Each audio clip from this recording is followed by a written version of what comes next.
Hello, Jenny. Welcome back to the Sip Sow podcast. Hello. It was lovely to come and visit you at your garden a few weeks ago and get to see it in all of its glory and speak to you all about how the garden came about and how it's progressed since then. But now here we are, finding ourselves again at the Shrewsbury Flower Show. In a very comfy chair. Aren't they really? Yeah, they're really comfy. Chairs. I know they really are, which is lovely. We could just sit here all day and people I watch. know, you might not get rid of me. Just stay here for the rest of the day. Yeah. So I thought we'd catch up about the sort of time of year that we're about to go into, because I think Shrewsbury Flower Show for me marks the start, dare I even say it, No, don't of say it. autumn coming. Actually, I And love autumn. It's my favourite season. Yeah. Those orangey brown colours and the turning of the leaves. But there's one flower that comes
Just amazing.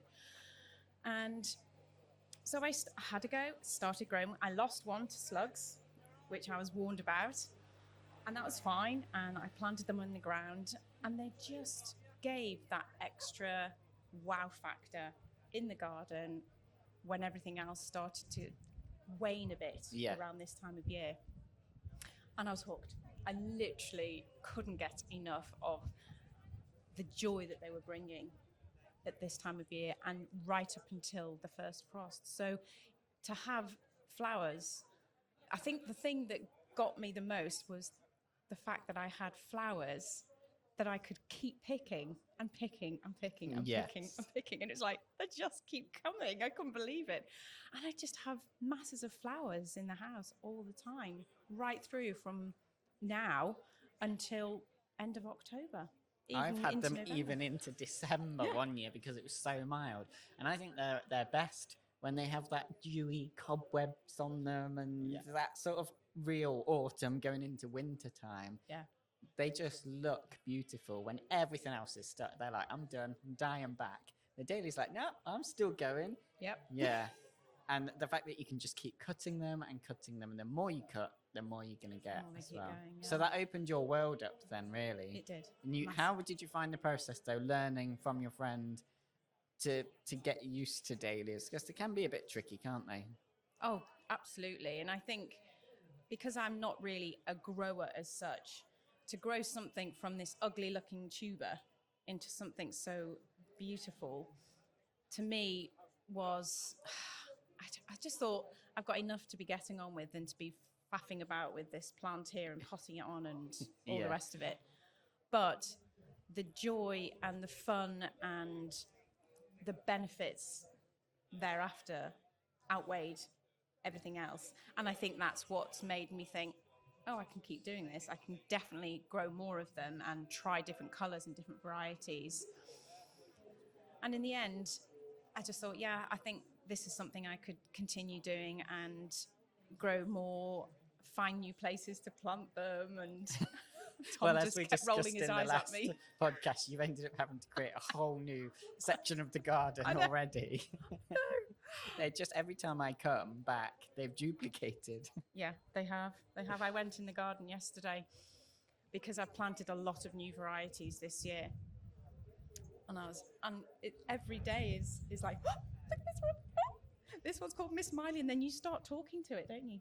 You sort of see this flower and you think, oh, hello, beautiful. And you're thinking, I'm saying this to a flower here. Yeah. And you start describing its beauty. And I just love those paint-flecked petals of yours. I'm thinking, You've gone mad. I just got this, really. Please tell me I'm not the only one that does that. No, okay, I've people got are saying shaking no, of the head you're there, that's okay. Yeah, you do, because there are so many beautiful varieties though, aren't there?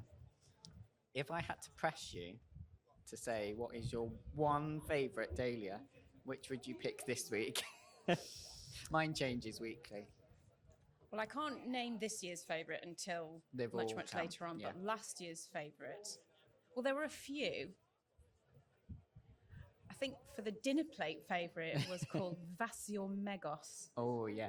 That great big sort of flamboyant purple one with the petals that went backwards.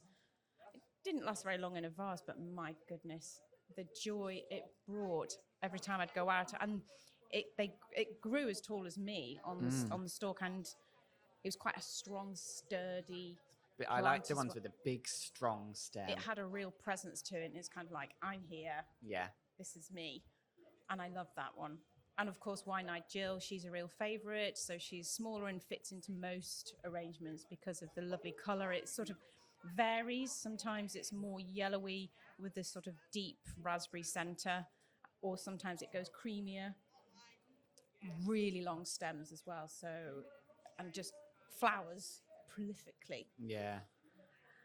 Zundet Mystery Fox is another beauty as well. Zundet Mystery Fox is more orangey, sort of a brick orange. It's a real statement flower. Nice.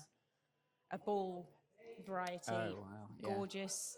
Picked that loads. Nice long stems. I think I tend to gravitate to the ones that perform well. Yes. That are reliable. Me too. That you know that are going to give you lots of flowers, long stems. Yeah. And tend to go with a lot of other things. Because I've tried a few new varieties this year that I wasn't aware of before, and some have been amazing. And then others, I've got one called Zingaro, which the flowers are beautiful. They're pink and like lemon in the middle. And I've got a thing this year for like lemony colours. So they look beautiful, but the stems are really short. I'm hoping the more I cut, the more they're going to get longer, but they don't seem to be so far. So that might be one where I'm like, That could be a pot one then. yeah. Maybe. Well, yeah, it does seem a bit more compact. Yeah. Nice for pots, not really great for cutting. But there are some others. I mean, my Babylon Bronze aren't they just the best? That is a beauty. Because they are really strong stems, but massive, blousy, bright orange heads. And they're just so prolific. Yeah. I must have picked 10 in one go the other day, and the plant is humongous. And I love that sort of lilac-y tinge through some of the you get those petals. little flecks. Yeah, I love that. It's just a little bit of character, isn't it? Yeah. So for people, though, who are thinking about growing dahlias, because I think there's this kind of myth around them in a way that people think, oh, no, they're so scary, because do you dig them up in the winter and can I be bothered with that? And do you leave them in and all of this sort of thing? What would you say to people who are thinking about it but are a bit put off by all of that? I think just go for it. Like I said earlier, the benefits outweigh everything, and the fact that you can keep picking them. Just literally don't think too hard about it. I think that's a real thing with gardeners, me especially, is that if I overthink something too much, then I won't do it. Yeah. Whereas if I try not to think too hard and just get on with it. Just give it a go. Give it a go. I don't think I would have grown dahlias if it wasn't for my girlfriend there by my side. So if you are going to grow them, then find someone else that might be growing them as well, or find someone online that would be a bit of a mentor that will just sort of be by your side doing it as well, Yeah. or knows what they're doing that you can relate to, and then you'll sort of gives you a bit more confidence if something doesn't go quite right. And also my other advice is, if you really, really want to grow a particular flower, buy at least 2 or 3 Yes. and grow them all, because you would be so disappointed if you grew that tuber and it rotted or Yeah. it just didn't work out. Now, there's one flower that I'm trying out this year, and I don't know how to pronounce it. Forgive me, Nissa. Is it Siloa Noel? Oh, Shiloah Noel? I don't know. Your And pronunciation sounds it's a better beautiful than mine. decorative. It could even be a dinner plate one. Big, tall flower. And I thought, right, I'm not going to take any risks. I'm going to get 3 of them. Yeah. So far, I leave them in the ground more often now. The only reason I would lift them is to split them Yeah. or to try something new. Or if something wasn't performing, I'd get rid of it, which I find very hard to do anyway. Yeah. I'll sort of dig one up and go, maybe I'll grow you again, because I can't remember if I really liked you or I really didn't, and I'll just give you one more chance. Yeah. You can never get rid of them and I never know. throw. It's a plant, isn't it, at the end of the day? And you can Can't always throw look at them one and away. say, gosh, I've been growing that one since the beginning, Yeah. which is really nice. So there It's are part some. of the journey. It is, definitely. And speaking of the journey, you've got some exciting things lined up, haven't you, at the laundry garden? Tell us about those, because I know you've been keeping them secret squirrel, because last time you were like, oh, I've got something to tell you, but I can't quite tell you yet. So can you tell me more about that now? I can, yes. Ever since I started doing my walk to the view, so if anyone follows my Instagram, you'll know that most mornings I walk towards a gate and look out onto the Clwydian Hill Range view of some hills, and it's just magical. And on a lot of those mornings, I've always thought to myself, I'd love to bottle this moment. Yes. And I got chatting to a lady at the beginning of this year at a show, actually. It was at a trade fair, and she does candles and she does table linen as well. And I said, oh, could we work together to create a candle that would emulate that lovely feeling that you get when you're outside in the morning? So she said, yeah, great, let's do that. Anyway, a few weeks ago, she presented me with a lot of different fragrances to smell. And I started smelling them, and I narrowed it down to 4 fragrances, and then I started properly re-smelling them. And I lifted the candle to one candle and sniffed it, and I started to cry. And I just thought, this is it. This is the fragrance that just evokes that wonderful feeling you get when you're out, when you're the only person, you feel like you're the only person out in that morning, and that dew, that as if it's rained the night before, or that mist rising across the fields, just emulates all of that in one sniff. And I literally, the tears were rolling down my face. She couldn't believe it. She's going, "Are you okay?" And I was like, "I can't believe Is it that bad? She said, "That's the one." I said, "I know." So that will be coming out at the end of September. We're going to launch that. And at the same time, because I saw that she does table linen, Amazing. I felt, well, with the connection of the dahlia, we had several meetings and went through lots of mood board ideas to try and come up with something that would make people feel and see us, the laundry garden, but on the table. Yeah. And a tea towel as well. So after many concepts and ideas and thoughts, we've come up with this beautiful classic green whitey cream dahlia print that's going to be a tablecloth, a table runner, napkins, and a tea towel. And it is classical, beautiful, elegant. And I just can't wait to show people. I know, I and wish I I've could had hold a one up to sneaky show peek. you now. I know, I should have brought some.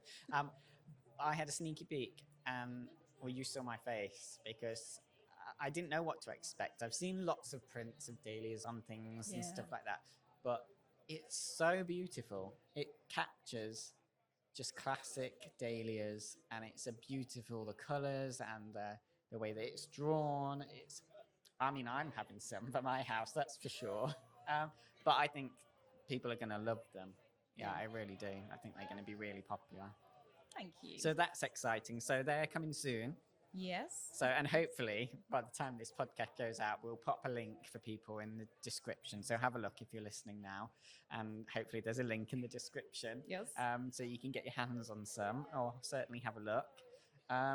So that's an exciting part of the I laundry know. garden journey then. I know. Yeah, it is. And I think when we decided to become a brand, which was suggested by a girlfriend, actually, she said you need to brand the name The Laundry Garden because it's so unique and But it's different. become so much more than, I mean, we talked in the last podcast how it started with you accidentally basically starting the garden project, and now I'll post about it online, and then it's become all of this now that it is. Yeah. So yeah, definitely it's become so much more than just a garden or an Instagram account. It's become a whole, well, I called the podcast episode, about, it was all about a community, and it is. You created a community of people all over the world Yeah. that love being part of it, and that's the difference, isn't it? It's being part of something. So it really has become a brand. And I hope by seeing what we've created and what we've done, and because we've done it ourselves, we've designed it ourselves,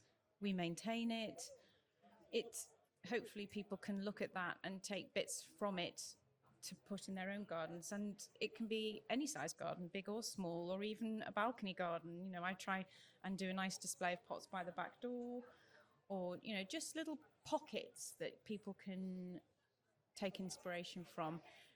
Knowing that I can be of help to anyone I just feel my job's done. I feel that's amazing. And also the added bonus of that walk to the sunrise, that wander through the garden. I just hope people can lose themselves a little bit and have a little bit of escapism, because I think we all need that. Yes. It's quite important now, for sure. Yeah. Now more than ever. Yeah, and I know my two younger sons watch my stories and watch my Instagram because they like typical teenage stuff on Instagram, which is lovely. But at the same time, they'll watch a little bit of what I post as well. And to me, I think that's really nice. And hopefully, what I'm doing might rub off on them a little bit. Yes. And they might want to help other people to be happy. Yeah. Because it matters. It does. Yeah. Exactly. And I think that's why it's become this whole community that people want to be part of and they feel part of, because you are creating it for them. Yeah. I think that's very obvious in everything that you do. It's not for you, in a way.